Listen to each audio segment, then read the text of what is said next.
Hello and welcome to your weekly dose of automotive news here at Autocar India channel. If you enjoy watching these episodes, do remember to click the like button and of course subscribe to our channel. In this week's news, we begin with the French manufacturer Citroen, who has launched the eC3 electric hatchback. Here's a list of all the variants and their prices. The eC3 starts from an introductory price of 11.5 lakh rupees for the live variant and tops off at 12.43 lakh for the Feel dual-tone vibe pack. The eC3 can be booked for rupees 25,000 and it will be sold in 25 cities across the country. The Citroen eC3 is offered with a 29.2 kilowatt-hour battery pack that can produce 57 HP and 143 Nm of torque. This makes the eC3 capable of accelerating from 0 to 60 km an hour in 6.8 seconds. The electric hatchback gets two drive modes, Eco and Standard, as well as regenerative braking, all helping it achieve an ARAI rated driving range of 320 km. It has two charging options. The first is a DC fast charger that can charge the battery from 10 to 80% in a claimed 57 minutes. The second is a 3.3 kilowatt onboard AC charger that is also capable of CCS2 fast charging. Using a standard home charger, the eC3 would take about 10.5 hours to be charged from 10 to 100%. Just like its internal combustion sibling, the eC3 also comes in two variants, Live and Feel. The higher spec Feel variant gets a 10.2-inch touchscreen with wireless connected tech, 4-speaker audio system and height-adjustable driver's seat. Using the My Citroen connected app, owners can access features like the car's charging status, its location, driving behavior and locations of the nearest charging stations. For safety, there are dual airbags, ABS and EBD. Citroen is offering a 7-year 1.4 lakh kilometer warranty on the battery pack and a 5-year 1 lakh kilometer warranty on the electric motor. For the hatchback, it's a 3-year 1 lakh 25 kilometer warranty overall. There are also extended warranty options offered by the brand. Moving on to another popular brand, Honda has launched the facelift of the 5th generation City, starting from 11.49 lakh rupees and going up to 20.39 lakhs for the top spec City Hybrid. The updated City gets minor cosmetic changes inside and out. From the front, Honda has tweaked the bumpers, and the grille now features a slimmer chrome bar with a honeycomb pattern on higher variants with vertical slats on lower variants.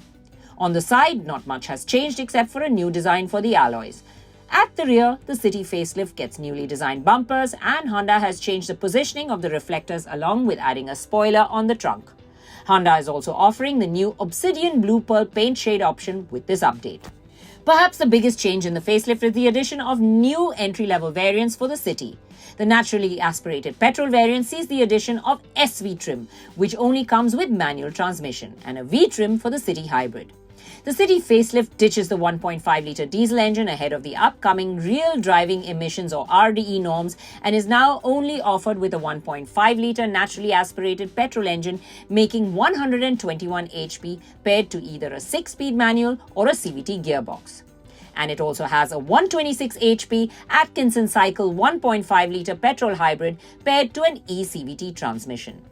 In terms of equipment, the City facelift gets ADAS features like adaptive cruise control, lane keep assist and autonomous emergency braking even on the petrol variants. Interestingly, Honda is offering ADAS on the manual variants of the petrol City too. Honda have also added a new feature to the ADAS tech in the City Hybrid called the low speed follow function, which enables the driver to maintain a safe distance from the vehicle ahead. It also gets lead car departure notification system that alerts the driver when the car in front starts moving. Staying with Honda, they have also confirmed that there will be an all-new midsize SUV for India. This new SUV will see a global debut in the coming months and will go on sale in India first by mid-2023. Honda have also confirmed that it will add one new model to its India portfolio every year from 2023. That's good news for all Honda fans. Moving higher up the order, Land Rover launched the Defender 130 at Rs 1.3 crore. The Defender 130 range, which consists of HSE and X trims, is priced from 1.3 crore to 1.41 crore rupees. Here's a list of the variants and their prices. And both models are offered in petrol and diesel variants. The Defender 130 is 340 millimeters longer than the Defender 110, translating to more space for the third row, making it the only luxury SUV in India to be capable of accommodating 8 passengers. The 3 rows in the 8-seat SUV are arranged in a stadium format, meaning the middle and rearmost rows are slightly elevated in order to enhance forward visibility. The extra length makes for a 2,516-litre boot with 2 rows folded down. That's not all though. The Defender 130 also gets a second sunroof, adding more light for the third row. 4-zone air conditioning can also be equipped as an option. All other interior and exterior features remain identical to the Defender 110. Under the hood, the Defender 130 gets 2 engine options in India, a 400 HP 550 Nm 3-litre 6-cylinder petrol engine and a 300 HP 650 Nm 3-litre 6-cylinder diesel. Both engines get mild hybrid assistance and come mated to an 8-speed automatic gearbox, with power being sent to all 4 wheels as standard. Moving to the EV space, MG Motor has announced that its upcoming compact EV will be dubbed as the Comet in India. Based on the Wuling Air, a model from MG's sister brand, the Comet is just 2.9 meters long. This will make the 3-door 4-seater Comet the smallest 4-wheeler when it goes on sale in India. However, thanks to its electric skateboard architecture and relatively long 2010mm wheelbase, coupled with the boxy shape and interior packaging, the Comet will be quite space efficient. In terms of exterior styling, it gets a 2-tone finish for the front fascia, a tall and stubby nose, and a wraparound strip under the windscreen with LED lighting elements that end in the wing mirrors. What stands out in the profile are the small wheels pushed to the edges and the asymmetrical window line with dual-tone paint finish. The rear end has been designed to mimic the front fascia. In terms of features though, MG has not revealed much yet. We expect the biggest talking point to be a dual-screen infotainment setup made up of 2 10.25-inch screens. Other premium features could include connected car tech, dual-tone interiors with quality materials, voice commands, wireless Apple CarPlay and Android Auto, and even a sunroof. The Comet EV is expected to be powered by a battery of around 20 to 25 kilowatt-hour capacity. The battery will be locally sourced from Tata Autocomp, and our sources tell us it will give the Comet EV a driving range of up to 300 kilometers that will likely be certified by ICAT. The Comet is expected to be powered by a single front axle motor with a power output of around 68 HP. The Comet is expected to hit the market around mid of 2023. We expect it to be priced upward of Rs 10 lakh and will be positioned as a premium intra-city runabout. Staying with small cars, next up is Maruti Suzuki's latest in its lineup to receive the RDE compliant updates, the Ignis. With the update, Maruti has also hiked the price of the Ignis by 27,000 rupees for all its variants. So what does the extra 27,000 get you? Well, the Ignis now gets safety features such as ESP and hill hold, along with dual airbags, ABS and ISOFIX child anchorages, which will be offered as standard on all trims. The petrol engine has also been updated to meet the upcoming RDE norms. Another price hike coming just 2 months after its launch is the Toyota Innova Hycross.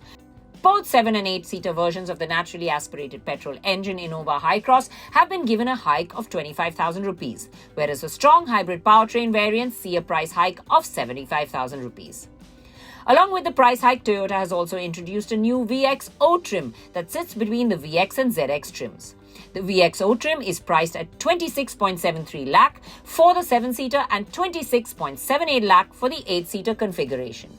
The new trim brings features like the panoramic sunroof, the larger touchscreen, LED fog lamps, wireless Apple CarPlay, and side and curtain airbags down to a more affordable price point. However, ADAS features are still limited only to the top spec ZXO trim. The VXO is available solely with the strong hybrid powertrain. It's update season and Hyundai has also updated the Alcazar SUV with a new 1.5-litre turbo petrol engine to replace the older 2-litre. This new engine is capable of churning out 160 HP and 253 Nm of torque, which makes it 1 HP and 61 Nm more powerful than the older 2-litre. The change comes to ensure that the car is RDE compliant and it is also E20 fuel ready. Gearbox choices will also include a 6-speed manual and a new 7-speed DCT that replaces the 6-speed torque converter automatic. The Alcazar 1.5 turbo petrol also gets integrated start-stop tech, and according to Hyundai, the SUV delivers a claimed 18 km per litre for the DCT and 17.5 km per litre for the manual gearbox option. This engine will also see duty in the upcoming Verna, Creta, as well as models in the Kia lineup like the Seltos and Carens. With the update, Hyundai has also made 6 airbags, which include side and curtain airbags as standard across all variants. And cosmetically, the Alcazar also gets a new grille and puddle lamps in the higher variants. Bookings for the updated Alcazar are also now open for a token amount of 25,000 rupees. Staying with Hyundai, ahead of its global debut on March 21st, Hyundai has shared the new Verna's dimensions and features. The new Verna is expected to go on sale by the end of this month, with deliveries likely to start by mid-April. The new Verna is longer and wider, and this means it will fill the gap left by the discontinued Elantra. The boot size has also increased by 50 litres, making this overall more spacious than before. Teaser pictures show that the bane of the earlier car, the rear seat legroom, has also been addressed. Apart from the dimensions, Hyundai has also shared details on some of the features that will be seen on the new Verna, including a unique phone holder for the front passenger, a multi-purpose console, and cooled glove box. The new Verna will also get dual-tone beige and black interior themes, while higher variants will have leatherette interiors. Hyundai is offering the new Verna with 2 petrol engine options and has dropped the diesel engine. The lower spec variants will come with a naturally aspirated 1.5-litre engine, while the higher variants will get the new 1.5-litre turbo petrol, good for 160 HP.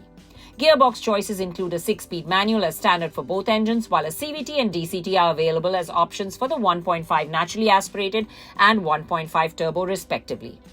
Deliveries for the new Verna are expected to start mid-April.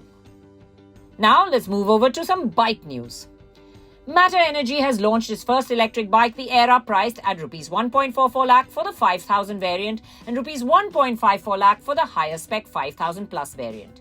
These prices are quoted including the FAME 2 subsidy but excluding state subsidies.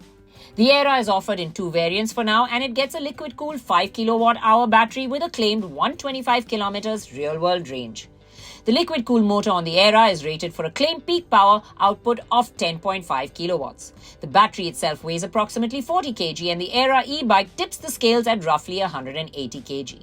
Its biggest highlight feature is that it is the first electric bike to boast of a 4-speed gearbox, and at the moment it is the only one in the market to do so. The battery pack and the Aera both come with a standard 3-year warranty. Whether the charger is included in the price hasn't been revealed at the moment. The Aera 5000 gets a 7-inch touch-compatible display with optional Bluetooth connectivity, park assist, keyless operation, OTA updates, progressive blinkers, and welcome lights. The 5000 Plus additionally comes with Bluetooth connectivity as standard, along with a lifestyle and care package, although what it entails hasn't been revealed at the moment. Matter Energy claims its first experience center will open in Ahmedabad in the next 45 days, and that in the next 3 months it will have 20 dealerships across the country. Furthermore, by the end of this year, that number will go up approximately to 100, claims the Ahmedabad-based startup. Suzuki has updated the Access Venice and Bergman Street to now be compliant with the upcoming OBD2 and E20 norms. Due to the update, all scooter prices have gone up by about 2,000 to 3,000 rupees across the range, depending on the variant. Besides this, the company have also introduced new colors on the Avensis, namely the metallic Sonic Silver and the metallic Triton Blue. The Suzuki Bergman Street also gets a new pearl matte shadow green color. Yulu has launched 2 new e-bikes in India, the Miracle GR and Dex GR, and both are made by Chetak Technologies Limited, Bajaj's subsidiary for catering to the EV segment. Both these new Yulu e-bikes are based on the same platform and have identical underpinnings. What this means is you get a telescopic fork or twin shock absorber, front and rear suspension setup, and drum brakes at both ends. Top speed for both is an identical 25 km an hour as well. Both the Yulu Miracle GR and Dex GR get a hub-mounted motor and LED headlight and tail lamp and center stand. The Dex GR gets a rear rack which has a payload capacity of 15 kg.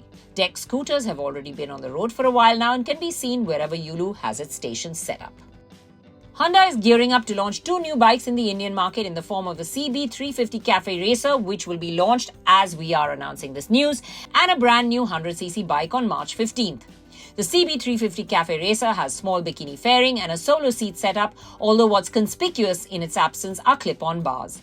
Instead, this new Cafe Racer uses a handlebar similar to the CB350 Highness. Honda will be aiming to take on the market leader Hero with the launch of a new 100cc model. While not much is known about the new Honda 100cc bike, we expect it to be a utilitarian commuter that will prioritize practicality.